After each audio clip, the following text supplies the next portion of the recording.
Okay, we're gonna get started with our last shir. I'll introduce the next speaker. Her name is Zemira Ozarowski. I'm going to be speaking now.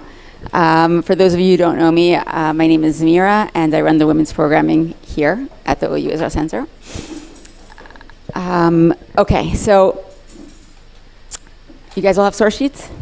They're going around. They're not in your booklet. I always tell the people who are speaking that they need to give the source sheets in like 2 days before because it has to get into the booklet. But of course, I did not do it. I was working on it this morning, so I'm excused. Okay, so on the holiday of Shavuos, we obviously celebrate Matan Torah, the giving of the Torah, and the passing down of the Mesorah from generation to generation. And we read in Pirkei Avot at the very beginning, right? We say, Moshe kibel Torah miSinai. Moshe got the Torah from Har Sinai. U'masra Yoshua. He gives it to Yoshua. Yoshua leZekanim. Yeshua gives it to the Zekanim. Zekanim leNeviim. Neviim masru l'anshei Knesset Hagdola. And we have this whole line of a chain of how the Mesorah goes down from one generation to the other. And that's what Matan Torah is all about, right? This passing down of the Torah from one generation to the other generation. But if I would ask you, what's in common between all the people listed in this Mishnah? They're all men. Right? Sometimes when we think about the chain of Mesorah, it seems like maybe women have a little bit less of a place. But Rav Soloveitchik explained. He said that there's a pasuk in Mishlei that we all know. Shma b'ni musar avicha. I don't know. Does anyone have it? Are there any extra ones lying around?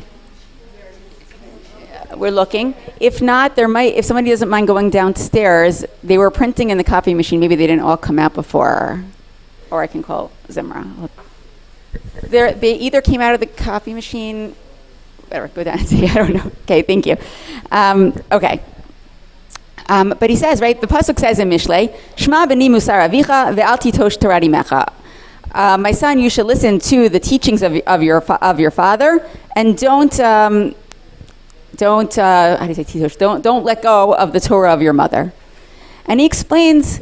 I brought you because it's so long, but it's so I don't know. I will try to read some of it inside. Right? He says people are mistaken in thinking that there's only one Mesorah and one Mesorah community, the community of the fathers. It's not true. We have two Mesorah, two traditions, two communities, two Shalshalot HaKabbalah, the Mesorah community of the fathers and that of the mothers. What is the difference between those two Mesorot traditions? What is the distinction between Musar Avicha and Torat Imecha? Let's explore what one learns from the father and what one learns from the mother. And I will just make a disclaimer that obviously this is very, what do you call it? What's the word? Meaning we're making a generalization here, and obviously some fathers might, do some of the roles of the mother and vice versa. But the idea here is that there are two different types of Mesorah, whether whoever is giving it, and maybe typically it will be that way. So one learns much from father, how to read a text, the Bible or the Talmud, how to comprehend, how to analyze, how to conceptualize, how to classify, how to infer, how to apply, etc. One also learns from father what to do and what not to do, what is morally right and what is morally wrong. Father teaches the son the discipline of thought as well as the discipline of action. Father's tradition is an intellectual, moral one. That is why it is identified with Musar, which is the biblical term for discipline. Okay, right? The father is giving over the details of the halacha. What's mutar, what's asur, what can you do, what can you not do. What is Torat Imecha? What kind of a Torah does the mother pass on? I admit that I'm not able to define precisely the Masoretic role of the Jewish mother. Only by circumscription, he has very big words, I hope to be able to explain it. Permit me to draw upon my own experience. I used to have long conversations with my mother. In fact, it was a monologue rather than a dialogue. She talked, and I happened to overhear. I used to watch her arranging the house in honor of a holiday. I used to see her recite prayers. I used to watch her recite the Sedra every Friday night, and I still remember the nostalgic tune. I learned from her very much. Most of all, I learned that Judaism expresses itself not only in formal compliance with the law, but also in a living experience. She taught me that there is a flavor, a scent, and a warmth to mitzvot. I learned from her that the most important thing in life, to feel the presence of the Almighty and the gentle pressure of His hand resting upon my frail shoulders. Without her teachings, which quite often were transmitted to me in silence, I would have grown up a soulless being, dry and insensitive. And if you know Rav Soloveitchik, he was like, one of the greatest people of our time. Thinking of him as being a soulless being, dry and insensitive seems almost like, what are you talking about? But he was a halachic man. That's what he called himself. That's what, right? But he on the same time got this inspiration from his mother. The laws of Shabbat, for instance, were passed on to me by my father. They were a part of Musar Avicha. The Shabbat as a living entity, as a queen, was revealed to me by my mother. It is a part of Torat Imecha. The fathers knew much about the Shabbat. The mothers lived the Shabbat, experienced her presence, and perceived her beauty and splendor. The fathers taught generations how to observe the Shabbat. Mothers taught generations how to greet the Shabbat and how to enjoy her 24-hour presence. So I was thinking a lot about this idea of Rav Soloveitchik and this idea of the two different types of Mesorah. I thought, first of all, it's very important to think about this as we're, re-accepting the Torah and thinking about this shalshelet of the Mesorah and giving down the Mesorah. We as women have such an important role, which we sometimes overlook, right? Because we don't think of it that way. We're busy with all the things that mothers and grandmothers need to do, just, typical, very, we're cooking and we're cleaning. And we don't always think about the importance of our role in passing down the Mesorah to the next generation. And I also thought, I never met your mother, but over the years, I've heard a lot. And it really, a lot of this just hit me that, I don't know, you can say better, but I feel like that was her, like this idea of really bringing the living experience that the palpable feeling of like this, Hashem's here, like, so that just struck me. And so I thought we would just spend some time thinking about on Shavuos, how can we work on ourselves to make sure that we're passing down that second type of Mesorah in the best way possible? And how do we become the matriarchs of the future generation, passing on not necessarily the detailed halacha, but the excitement and the passion for Torah and mitzvot? Because if not us, then who? And I know we have all different types of people, different people in ages and stages in this room, but I think it's relevant to everyone, because I think whether you're a current or a future mother or a grandmother or an aunt or just being mashpia on people around you in the world, I think we all have a role to play as Jewish women in passing on that excitement for mitzvot. And so we're going to look at 5 ideas of how to be the best matriarchs and bearers of the Mesorah as possible. Okay, we're going to first talk about how we view our role. The second is bringing in that passion and excitement and some practical ideas. The third is the idea of being a role model. Fourth is an environment of love. And fifth is embracing every moment. And we'll do that pretty quickly. Okay, so does everyone have a sort?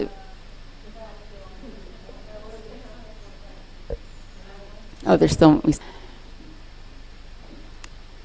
And I just, as a way of preface also, because I know there are a lot of grandmothers also in the room, I wanted to say that, I never really realized, that parenting never ends. You guys can tell me this so much better than I can say it myself, but, I thought when I had young kids that okay, you got to take care of them a lot when they're little, and then as they get older, they're kind of take care of themselves, but it doesn't work that way.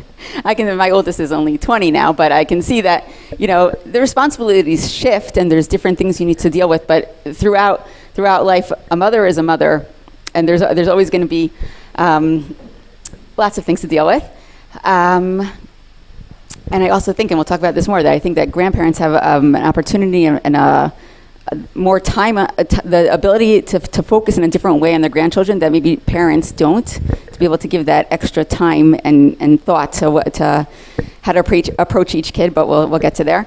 And I also just wanted to say, I was thinking about it, and I remember that before Pesach, I was preparing for the Seder, and I remember reading, I don't have it in front of me, but some study that was done about children who are very connected to their roots, to their grandparents, their great-grandparents, who have that connection, are so much more resilient and able to deal with challenges that come up, and they feel just more stable and more rooted and they're more successful. So I think there's something very, very powerful about not only the mothers, being able to connect to their children in a certain way, but when they have that to look back and see, well, look how passionate my grandmother is about Torah and mitzvot, and look at my great-grandmother, and hearing stories, that is something that is irreplaceable. So I think it's very important also. Okay, so first question is, how do we review our role? So like I said before, often it's very, very easy to get bogged down in the details of what we're doing, right? We focus on laundry and diapers and, maybe cooking for our families and cleaning, when they come, and babysitting and hosting, and there's a lot that's going on, right? And we get very overwhelmed, and we forget sometimes what a tremendous opportunity we have to pass down the Mesorah. And so it's a really special tefillah, and it's not, it happens to be that I only realized afterwards that today is the day that we do say tefillah hashla, which is a very special tefillah about chinuch for children, and everyone should say it today. But there's another tefillah that I really connect to, tefillah hashla. It's about raising children. But there's another tefillah that I really connect to a lot.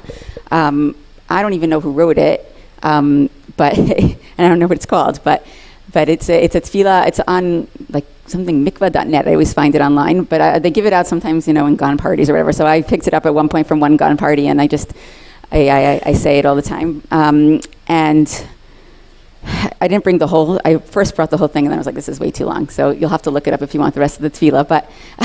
But I brought two parts of it. At the end, we say, it's on their second page, it says, V'shneda mahi atachlita atzuma.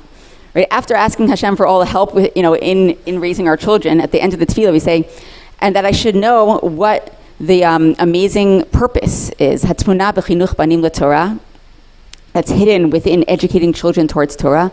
Ve'yotam chulya kedusha b'shasheret hadorot hanemanim l'ruach Yisrael Saba, that they should become a link in the chain, in this holy chain of generations, going back all the way to our great-great-grandfather Yisrael, meaning Yaakov. Right? So this idea of not only am I asking Hashem for all the help that He can give me in raising the children, but that I should remember, as I'm raising the children or the grandchildren, or wherever they are, that people that are around us, that I should remember this amazing responsibility that I'm being given, the fact that I am now bringing up this next generation in this link in the chain.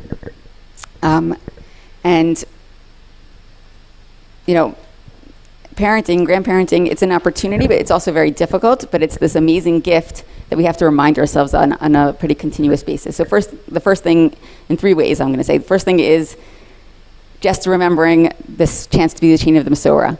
The second thing is, this is your opportunity to save the world right within the confines of your family.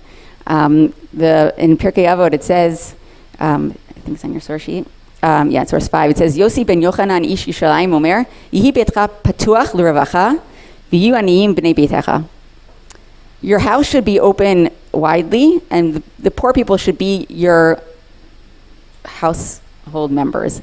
And the question is, what does that mean? The poor people should be your family. So there's one opinion that says the poor people should feel at home in your house. They should feel like they're ben bayit. They feel very comfortable, part of your family.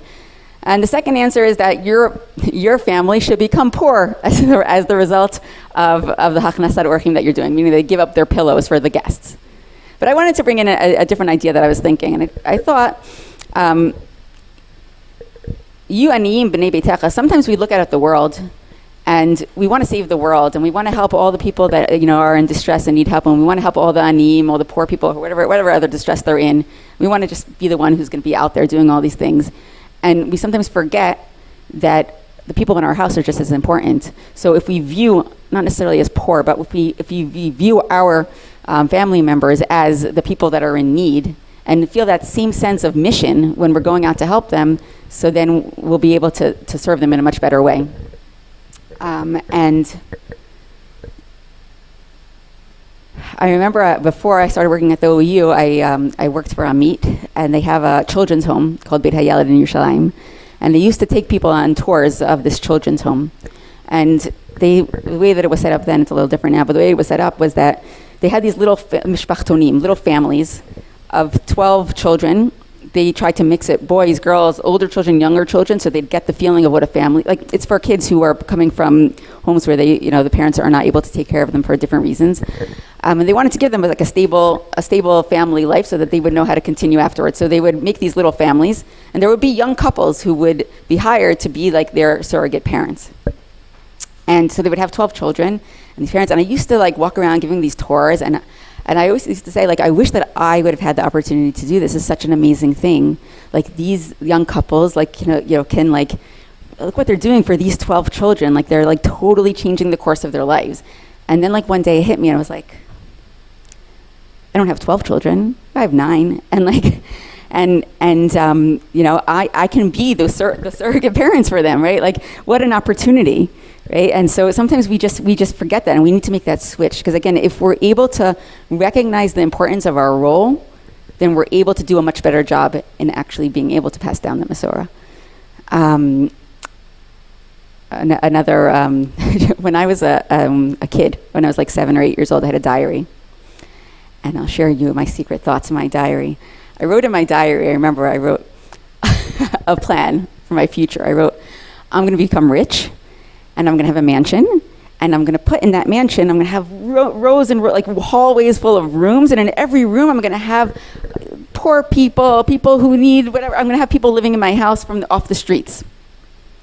I realized afterwards I got this idea from our rabbi in Rebbitzin, Rabbi Yudin and Shavi Yudin, who really took people in all the time. So I guess that was like my, I wanted to be able to save the world, and I put it in my diary because I wanted them to find this afterwards when I was, the famous person who saved the world, and they'd be like, oh wow, she had this idea when she was 7. So like, that's a little embarrassing, but yes. Anyway, but needless to say, I never became rich and never had a mansion and don't take in people off the street.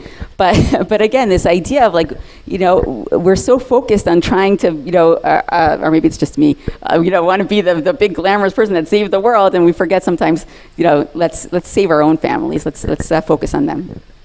And so, again, just this, to start off, this the idea of really understanding what our role is and what an opportunity we have to really impact on our children and our grandchildren, our great-grandchildren, and generations beyond. There's a description of, there was like, I don't know if anyone saw this, like it was like they put this out, I think, Hallmark before like Mother's Day. It's like a little video clip where they were interviewing people to become the director of operations at Retam Incorporated. And all these people are applying for the job, and they're telling them about the job in the interview, and they're like, you have to be able to work 135 hours like plus a week, and you have to be able to, you can't have any breaks, you have to have a PhD in psychology, you have to have crisis management skills, ability to manage a minimum of 10 to 15 projects at a time, all these different things. And at the end, they say to them, and they say, oh, what's the salary? And they say to them, well, it's actually nothing. And they're like, what? They're like, yeah, no, there's no salary. But there's infinite opportunities for personal growth and rewards. And afterwards, they basically say, like, look at the words, it's like Director of Operations at Redom.inc. It's REHTOM. It's on your source sheet. Like, if you look at it backwards, it's mother. Basically, that's what it is to be a mother. It's like, you have to be able to juggle so many different things and have so many different skills and be doing all these things for so many different hours, and you don't get paid anything, but you have this, like, infinite opportunity for reward. Just one last thing in terms of the mother's role. So I just saw yesterday Rav Hirsch, Shimshon Hirsch, he writes that he likes to play with words. So he says that the word aim, aim is the term, source number 7, is the term for mother in the divine tongue. But aim is also im, right? We spell it aleph mem. So it could be aim or im. Im meaning if, right? The if. I don't know how to read this. The sine qua non. Somebody who knows Latin can read it better.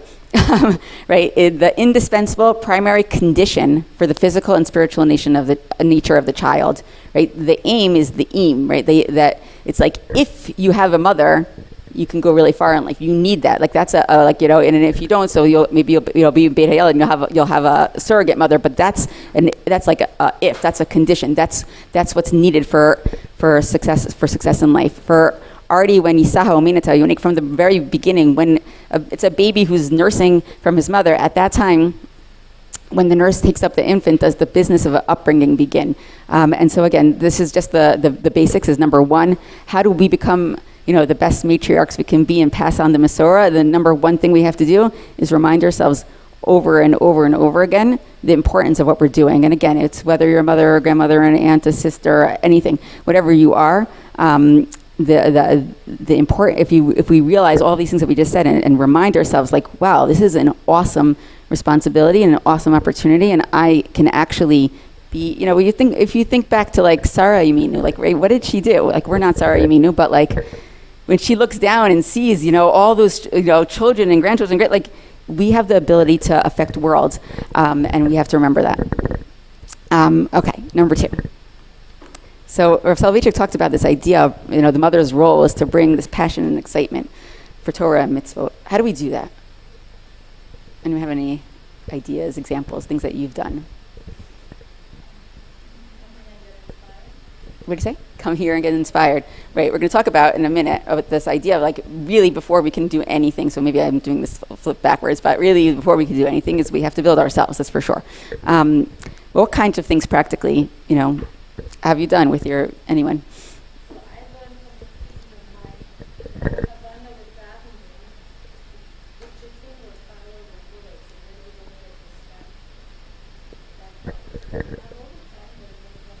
For sure, and that's something that you're role modeling to your children, right? When they see you davening, and you're not just rushing through it, they see that you're actually focusing on what you're saying, right? That means so much more than you telling them, daven, pay attention. They model what you're doing. In terms of, yeah.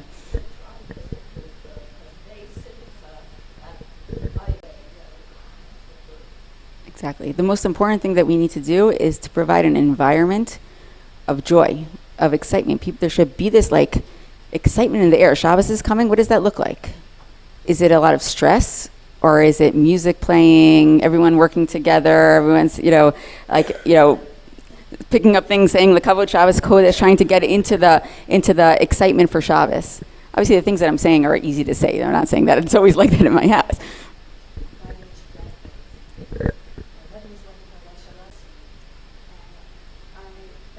Right. That's the Shal Shad HaTorah. That's especially from grandparents. I really think that there's something so powerful to see grandmothers. So powerful for a child to look back and see, this is what's done in my family. Looking back, it's not just my crazy mother, but she got that from her, right? And then they really feel it. But I think a lot of singing, a lot of, instead of trying to force our grandchildren to daven, but they see, even if they take a little break from, they're not so into davening, but they hear you davening, they hear you singing, they hear you. It makes an impact, and then when they're ready for it, it's there. A lot of parenting is really about seeds. Shlomo Valvi has a whole thing, planting and building, Zemira Binyan B'Chinuch, and he talks about this idea of there's 2 different types of parenting. We're not going to go into the whole thing right now, but the majority of parenting, I would say, is the seeds. It's planting those seeds, and we don't always see the results until many, many, many years later. But those seeds are always there, and those seeds are all about what they're experiencing in the house, right? The cooking that we do, right? We always think, okay, whatever, I'm just cooking. They need to eat, right? But those tastes and smells of the chicken soup, of the, I don't know, what do you make? Challah, kugel, that is their Jewish experience, and that's what when they think of chagim, they think of the foods that you make, and that's something that's just it gets ingrained in them.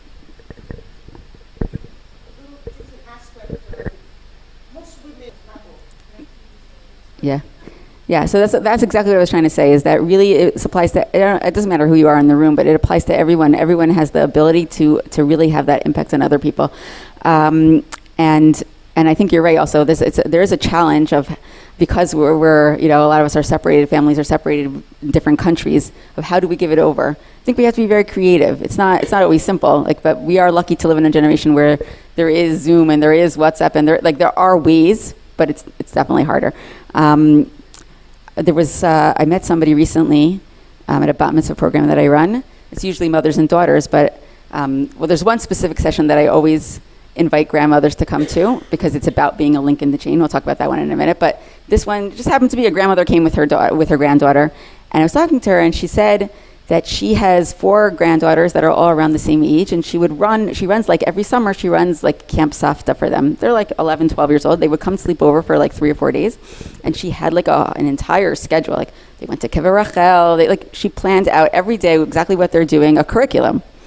And it put things in such perspective for me, because, I'm not there yet, but, please God, sometime soon, to start off with that idea in mind, I'm a grandmother, I have a role, and, grandmothers take so many different types. There's so many different relationships and different ways forms that being a grandmother can take, but there's that option, right, of saying like, I'm going to be a very, very direct, impact on my grandchildren's lives. I'm going to, not just come when I'm needed to babysit or, when they come for Shabbos, but I'm going to actually take specific grandchildren and I'm going to do this with them and I'm going to plan that, I think this is important to, I shouldn't be talking about, you guys probably can tell me a lot more ideas. I have no idea, but I just didn't even, when she said it to me, it just like clicked, like, wow, there's amazing things grandmothers could do. But I'm sure you guys already know that.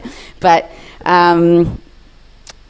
something I like to do with my daughters is like before like a big chag, like to go to like a chad pa'ami store and let them like choose, and my daughters are now older. They're like, I have 15, like I have also younger ones, but the older ones, and I started doing this when they were 10, 11, now they're like 15 and 19, right? So, but like to take them and let them like plan out what's our table going to look like. Oh, this is like matching napkin with this plate, and get them just excited about setting the table. I know, like, and it sounds like almost like, okay, who really cares about how you set your table, right? But like, it makes such a difference because they're excited for the chag. They're so excited to go set the table and get it ready, and like the meal takes on a totally different significance to them.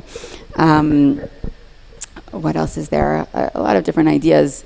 I don't know, before Purim, we like to cover an entire house with like, make it into an armon and cover it with gold material and get like, feel like we're there in Shushan, or, everyone has like their different things, Pesach is like a huge one, right?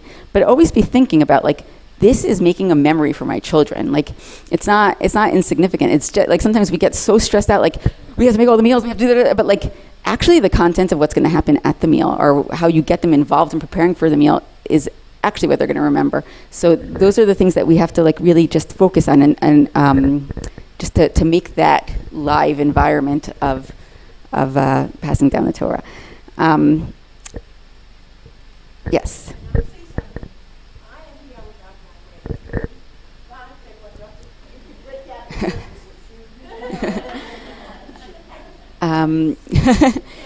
So, but how does this happen? How are we able to, we can put on a show and we could say, okay, well, let me write down a list. Okay, I should probably, I don't know what examples we just said. I don't know. Well, I'm going to take my daughter to go to, how do we actually really pass down that passion and excitement for mitzvot?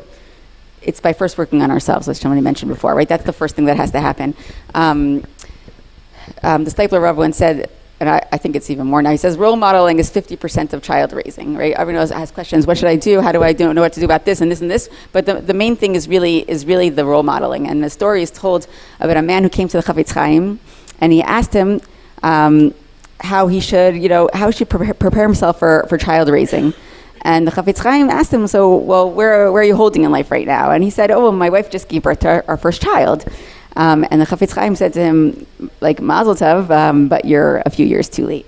And he was saying that basically, that in order to properly prepare yourself to be, a parent, a good parent or a grandparent, you need to actually work on yourself first. And obviously, he's not too late. You can do that at any stage in our lives. But it was just trying to make an impression that like it's never too early, right? The first thing we have to do is work on ourselves because we want to have something to give over to them. And in that bat mitzvah program, so the one that I invited the grandmothers to, we go to Kever Rachel, and we talk about being a link in the chain. And I thought that was like important to bring grandmothers. There was one girl. A lot of them don't have grandmothers in the country. Talking about but like there was one girl who actually came with the mother and two grandmothers, which was like very strong. I feel like it's very powerful. And one of the things that we did is that I had them do a pretzel contest. I gave them all pretzels and taffies. And they had to make a chain using the pretzels and taffies. And I gave them a minute and a half to do it. And afterwards, they had to pick it up, and we had to see who had the longest chain.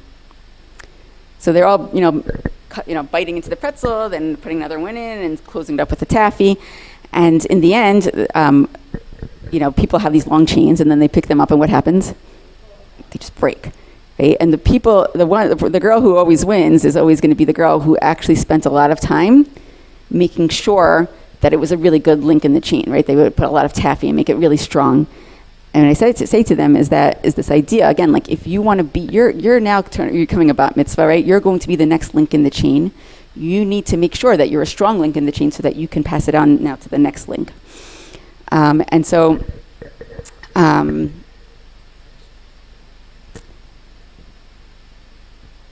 okay. trying to think what I'm saying next. Rabbi Frand, he quotes Rabbi Kamenetsky in source number or something. I don't know where we are, actually. So we skipped and we'll come back. I don't know. He says that the parent's role in chinuch is not only as an educator, but as a mashpia. A mashpia means to influence, right? Educating by influencing. But he says the word mashpia comes from the root shipua, which is a slant. Because everything that a parent does automatically flows down on the shipua, on the slant to their children. It doesn't matter what it is. It could be something that you plan to do and something that you didn't plan to do. Whatever it is, it's all going to go down. He actually tells a story about one day when he was, he left home and he was on his way to the yeshiva, and suddenly he remembered he hadn't benched. And so he was first, it was very hot and very humid, and it was like far away, and he was trying to think to himself, like maybe there's some kind of kula that he doesn't have to go back and go back all the way back home to bench. But at some point he said, I really should go back. So he goes back home, he's like all sweaty, he gets back home, and his daughter's there. And his daughter looks at him, she's like, why are you back so soon? And he said, oh, I forgot to bench. And she was like, what? You came all the way back? Like just to bench? And he realized at that point that like he didn't plan it, but he had just made such a huge impact on her. He could talk all he wanted to her about, the importance of benching and da-da-da, but like the fact that she saw him coming back and he didn't plan, and she knew it was like, he didn't even realize she was going to be there, but the fact that she came back and saw that like made this like lasting impact of understanding the importance of benching. Okay, so, but what was I going to say? There's just so much, and I'm just trying to figure out which things to include. But Rabbi Shmuel Silver, he says this very intense thing. It's a little intense, but he says, we plant seeds every single day with our children. You have a bad day at work, and you come home. How you enter into the house, is there a scowl? Is there negativity? That's planting a seed. Stress comes up in every single home. How do parents deal with stress? Again, this is interchangeable with whatever other relationship we're talking about. Your children see everything. You're driving and someone cuts you off. How you react in that moment is planting a seed. If you start yelling, that's planting a seed. How you conduct yourself in the supermarket and your kids are with you, do you say thank you to the cashier? I have an argument with my spouse in front of the children. There's strange shalom bias in the house. I don't speak the right way. I don't watch the right things. I don't have the right friends. All of these things plant seeds. The most difficult part of parenting is that you can't take vacation from your job. You can take a vacation from your job, but you can never take a vacation from your parenting, because every single thing you do, you're planting a seed. And there are some good seeds and some not good seeds, but all of those seeds take root. Zemira has this realization that every single thing I do plants a seed in my child's maturation, and that's incredibly overwhelming, because suddenly what this means is that to be a good parent and to be an impactful parent, parenting is no longer about what it is I'm doing for my children, but it's also everything about what I'm doing for myself. If you want to raise inspired children, you have to be an inspired parent. It's only if a parent is growth-oriented in every single way, in every single stage, will we raise children who are growth-oriented as well. So that's a little bit stressful, to say the least. And whatever, it's not all or nothing. But the point is, again, this idea of if we want to be able to give over this kind of Mesorah, and he's talking about parents in general, but specifically this mother type of Mesorah, it's a lot about working on ourselves, and that's going to trickle down to our children, and especially in terms of our excitement for mitzvot. And there's this book called Al Techteu B'Yeled, written by Rabbi Yechiel Yaakovson, which I highly recommend. It's all about parenting, but it's written, he deals with a lot of at-risk teens, but a lot of the concepts apply to all of our children and grandchildren. And he says, what do you say? There's a translation, yeah, it's called, what? Despair Child. He says that, go back for a second, it's not only about what we do, it's about how our children perceive it. So he says, it's source number 9, the quality of being a role model is measured according to the way that the child, perceives it. The way that the child understands it and is influenced. We have to study this a lot.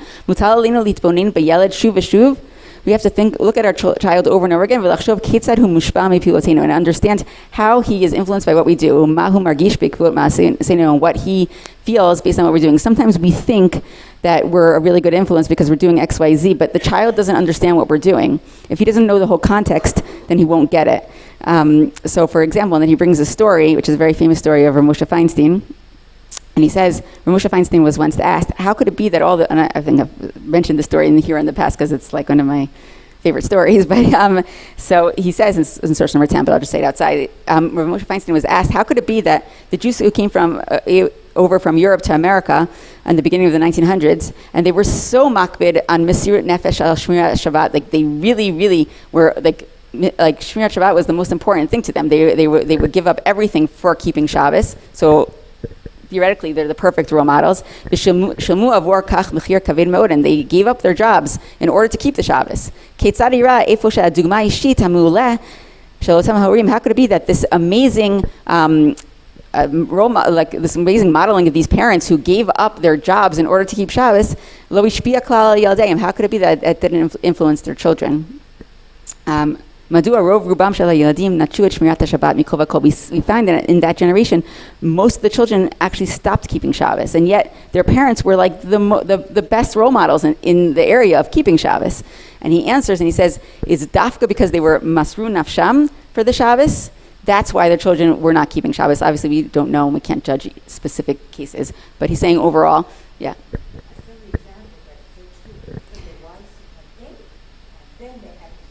Amazing. Yes. No, it's true. Like I basically forced my husband to cook, and now my sons do. I was like, I'm not touching the chicken. That's your job. Anyway, so he said it was because they came in with this feeling of we're being Moser Nefesh. We're giving up everything for Shabbos, and it's so hard for us. So that's what caused their children not to want to keep Shabbos. Because they would react with atzfut umerirut, they were very sad and they were very bitter about it. The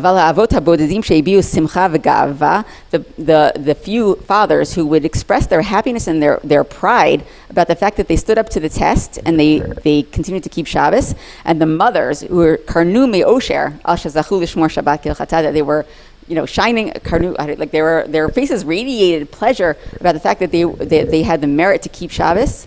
These parents were able to have a good influence on their children because they were able to give over the simcha about keeping Shabbos.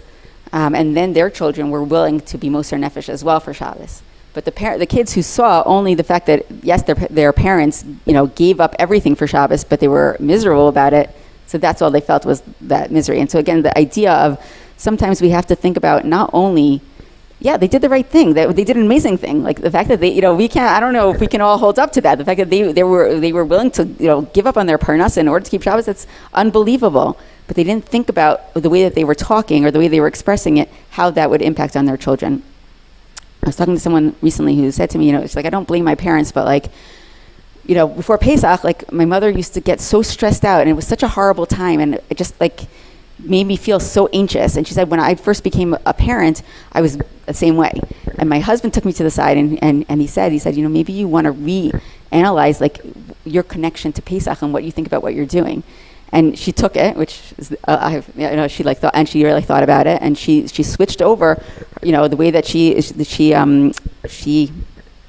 interacted with her Pesach preparations, and I think that's an area of challenge also for a lot of us. How do we give over to our kids before Pesach? This is fun. I mean, it's not fun, but we're preparing for something important, right? How do we do that? What music do we put on? How do we get them involved? How do we make it not feel stressful, but feel like something that we're excited to do? And again, a lot of that is not only the tactics of how do we do it, but first, how do we feel about it? What's our connection to Pesach? And then how is that going to, and then to think, there's really two parts because we said both, right? We said on the one hand, it's all about us, and then they just see it with their friend, they just see it and then it trickles down. But then there's the second part of how do they interpret it? So both, we really need both of them together, I think. Okay. Sorry, we're going to finish up. The last two things very quickly I just wanted to say, but I think really the most important thing, in terms of this idea of Torah Imecha, the most important thing really is this idea of first working on ourselves and then being able to give over that excitement for the Torah mitzvot. But the basis obviously needs to be the love for our children. I don't know if I put it here. Rav Wolbe writes, right, the most powerful influence that parents can use for a proper chinuch is the love bond between themselves and their children. That's like the basis for everything. And it's not only, like most parents love their children, it's pretty natural, but Rav Yaakovson, in that same book, he talks about that sometimes parents make the mistake, or grandparents make the mistake that they just think it's obvious. Like they love their children and their grandchildren so much that they assume that the kids know that. But he said it's not, if you don't say it and you don't demonstrate it, then they don't always know that. He said you have to always be giving them hugs and kisses and telling them, because otherwise they might miss it. And he tells a story about like this top bacher from a very good yeshiva and a very good family. And every time he would pass by, on the street, he would see a father giving his son a hug, or a mother putting her arm around it. He would start crying, and he didn't know why. And then it turned out that really him and all of his siblings really they felt this lack of love from their parents, even though they had really good parents, but their parents didn't demonstrate it in a way that they felt it. And so one of the things that we need to do in order for this whole chain to happen is to start off with making sure that love connection is felt. And then just the last thing is really taking advantage of every moment, because a lot of times, we get busy and things happen, and we don't always have time to focus on our parenting, our grandparenting, our neighbor. How do you call it when you become the surrogate grandparent of your neighbor? I don't know, your neighboring, whatever it is, right? We don't always have time to always focus on it and think about it, and we just need to, get the kids into bed and move on with life because we're busy, right? But we know that we really have to take advantage of every moment, because time goes by very fast, and there's actually only 940 Shabbos between a child's birth and when he leaves home. So,